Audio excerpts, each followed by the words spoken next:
Hello everyone! Welcome po ulit sa aking YouTube channel. It's me again, Miss Geraldine Villarasa. Andito pa rin po ako sa Tagkawayan, Quezon. Meron pa rin po akong ilolocate na 3 hektarya naman po siya. Yan po natututukan na yan ng aking camera. Yan po yung barangay road na nasudsud na. Kumbaga po ay sisementohin na lang. Yan din po yung binabanggit ko kanina na project ni Dr. Helen Tan na kalsada, kasi ito pong lugar na to ay magiging tourist spot po siya. Ito pong kalsada na to, napapasok na yan dyan, ito po ay private. Makikidaan lang po tayo dyan sa kanya. Payag naman po yung may-ari niyan kasi ito pong property na to ay may resort din po siya. May ano din po yan, mayroon din po yan dyan na fall sa loob ng property. Kasi ito pong nalilibutan na ito ng bilinagan ko ngayon ay halos po talaga siya ay mga talon ang mga nandito sa lugar na to. Pasok po dito ang motor or sasakyan. Nga lang, sa ngayon po ay umulan kagabi, kaya medyo po madulas yung daan. Medyo po maputik, dumidikit po yung putik sa tsinelas namin. Kaya hindi po namin ipinasok yung motor. Kaya lakad lang po muna tayo. Ayon po kay Kagawad, kasi si Kagawad po ang nagbigay sa akin ng property na to. Yun pong 3 hectare ay may gagawing grotto po dyan sa katabi, sa pinakang taas ng bundok. Para pong ang gagawin ay katulad po nung sa lukban na Kamay ni Jesus. Yun po yung gagawin din dito. Okay guys, nandito na po ako sa property. Yung right of way naman po, payag po yung dadaanan dito sa natututukan na yun ng aking camera. Iisa lang naman po ang may-ari na dadaanan natin. 7 hectare po ang kanyang pag-aari dyan sa bungad. Then nagbibigay po siya ng right of way sa makakabili po nito sa likod. Then yun nga po, sabi nga po ni Kagawad, kasi si Kagawad po ang nagbigay nito sa akin, ipapanotary po natin yung right of way na yon na gagawin para po dito sa ibinibigay ng kabilang side na to. Okay po, eto na po ang property na 3 hectare. Yun, kanina po binabanggit ko po sa inyo na may gagawin po dito na grotto. Ipapakita ko po sa inyo mamaya yung bundok na gagawing grotto nga na katulad po nung Kamay ni Jesus sa Lokban, Quezon. Ito po yung project ni Dr. Helen Tan na ipaayos po ang kalsada dito kasi nga po dun sa mga proyekto na yun na gagawin. Ayan, ang property po ay ayan, madamo po talaga siya. Sasabihin ko na po sa inyo, napakadamo po talaga siya. Ayan. Pero ito pong side na to, ito pong dinadaanan kong to, pantayin po siya. Nabanggit ko po sa inyo kanina yung dinaanan natin na kukuhanan natin ng right of way. Yun po ay nung panahon ay binili niya po yon. Napakamura pa rin po niya yun na binili. Wala pa po talaga siyang kalsada. Then ngayon po dinibelo po siya. Ngayon ay meron po siya dong resort na falls pa rin po ang nagdadala. Yung property, meron pa rin po rin siya ditong ilog sa loob. Magkakadugtong po siya. Yun pong resort na una ko kaninang nadaanan. Ayan, dito po sa property may mga batino po siya. Dito naman po talaga sa Tagkawayan, halos po lahat ang makikita nyo sa mga property, sa mga kabundukan ay mga batino. Ito pong dinalakaran kong to, ayan. Flat na flat po siya dito. Yan, yung naiikutan po niya ng aking camera. Then yung binabanggit ko po sa inyo kanina na gagawin siyang grotto, ayan po, yan pong bundok na yan. Yan matayog na bundok na yan, yan po ang gagawing grotto dito sa area.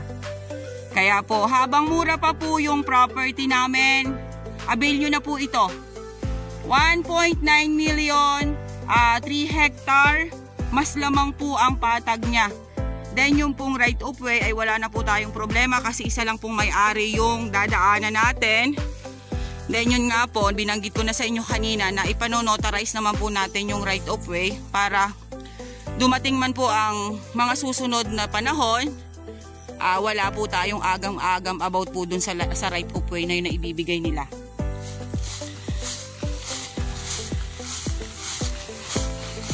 Napakaganda po ng lugar na to. Sa ngayon po talaga, yun, medyo po talaga siya hassle kasi nga po yung daanan. Pero darating at darating po ang panahon na to. Ng panahon ay magiging tourist spot po talaga siya. Kasi yun nga po, inaano po ni Doktora Helen na maging maayos po ang kalsada dito. Maging maayos ang turismo dito sa lugar na to. Kasi po talaga ang Tagkawayan, Quezon, isa na po siya sa first class na barangay. First class na bayan dito po sa probinsya namin sa Quezon. Yan, flat na flat po yan. Kaunti na lang po ang nyug niya. Then yun nga po, halos lahat po ay kahoy gubat. Ayan po siya, may mga nyug pa rin po naman na pangilan-ngilan. Kung kayo po ay medyo nagkakaroon ng isipan na, ay, ang layo-layo pa niyan, matagal pa bago ma-develop yan. Hindi po. Kasi po, tulad nga po noon sa bungad, halos po talaga ay develop na po doon sa unahan. Ito na po yung susunod na property mula po doon sa na-develop. Then next po nito, yung gagawing gruto. Kaya po, may posibilidad po dito na malalagyanan po talaga ito ng kalsada.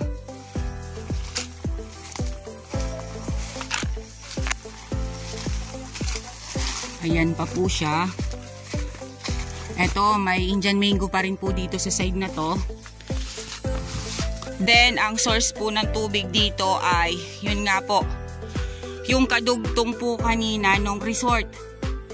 Nung pagkukuhanan po natin ng right of way, tapos yung blinag ko naman po kanina na 4.6. Kaya po ito ay saganang-sagana pa rin po sa tubig. Ayan, makikita naman po ninyo, nandito po tayo sa bundok pero may tubig siya, oh. Yan. Yan po ang property. Napakarami po niyang batino dito sa palibot. Ayan, may tubig pa rin po dito. Makikita nyo naman po ang isang area pagka may source of water. Kumbaga po ay may bukal kasi mabutasan lang po siya ng konti. Andyan na po ang tubig. Bumubulwak po siya sa butas. Ito naman po sa presyo ni seller ay slight nego pa po siya. Ayan, pantayan pa rin po siya dito mga ma'am sir. Ayan, may bangkal po dito sa kabilang side. Yon, sabi po ng matatanda, pagka raw po may bangkal sa isang property, may source of water po talaga dyan or may bukal. Ayan po yung gagawing grotto. Halos kadikita na po siya nung property, yung gagawing grotto. Yan, yan po. Naiikutan na yan ng aking camera. Kasama pa rin po yan sa 3 hectare.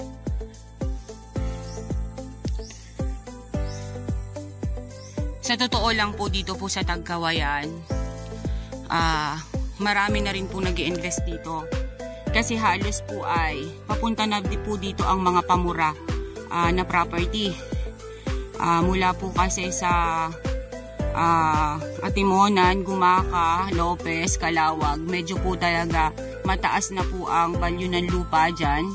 Kaya dito na po sa Tagkawayan halos pumupunta ang mga tulad ko na mga vlogger na nagbebenta ng property. Kasi dito pa po ang medyo mora. Ayan po. Ang mga nyug po niya, napakalalaki po ng buo niya.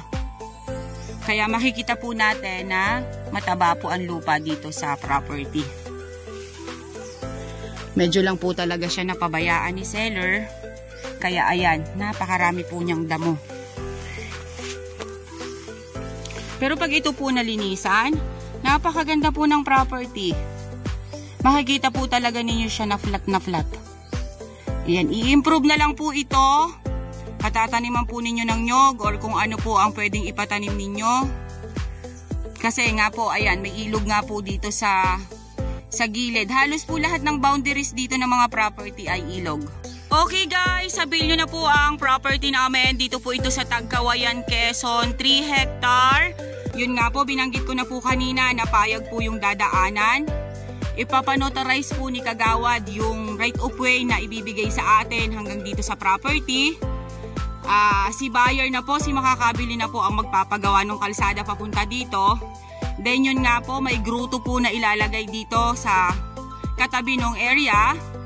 Then halos lahat po ay develop na po ang mga katabi nito. Lahat po ay may mga falls, may mga resort po sila dito sa palibot.